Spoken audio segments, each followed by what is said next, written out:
talk about it more from here in New Jersey. I happen to have the security expert Paul Viollis with me at the mall at Short Hills, and we have a number of topics on a Black Friday that we would address. But now that we're watching a breaking story out of Chicago, it's interesting on a day in which here, we've talked so much about shopping and what's it going to mean for the economy and are people safe and everything else that's associated with that. We have this as the backdrop. Now, it looks, and we've been just watching the pictures, Jeff's been doing a good job describing it to us, but it looks like the Chicago Police Department is doing a pretty good job of keeping this under control. I know the protesters obviously play a role in that as well, but what do you make of what you see? No, there's no doubt, Connell. You're hitting it right on the head there.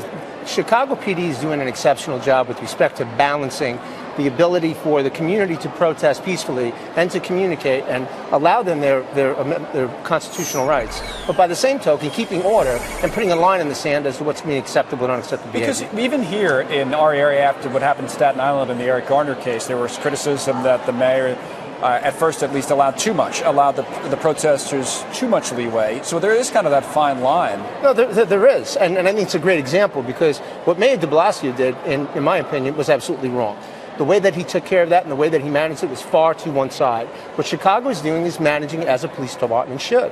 They're allowing the citizens to do what they need to do, but within reason. The other part, too, is that you got to remember, this cop's already been charged now with murder. Yes. So the city of Chicago has sent a very strong message. Unacceptable. This is murder. Regardless of what uniform he's wearing, he's going to be charged. But these people are telling us that it took too long. I mean, that's what they're chanting today, that 13 months was too long. And frankly, I'd have to agree with them because if that was my family member, I'd feel the same way. Yeah. But at the end of the day, it's happening, it's working, and the protesters are allowed to speak their piece, and they're doing so peacefully. What about if you're a member of police department or security force? I think this would apply maybe even to a military force if you're in places like Iraq.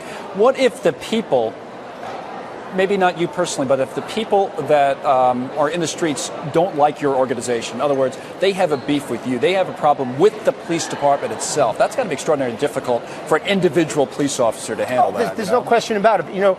Police officers are trained right out of the academy for the fighting words doctrine. They're held to a higher standard. Police officers know that they're going to have to take a little bit more than the average citizen. Right. That being said, though, citizens have a right to protest, but it's peacefully. Cross that line and you're getting locked up. What is that line? And that line is that you don't disturb public peace, and you don't start vandalizing things, and you don't rid other people of their constitutional rights. And you must have to be consistent even with that, right? Because if you don't enforce that, then things start to get out of control. There's no question. Right? Yeah, but as long as it's enforced equitably across the board, then it's fair.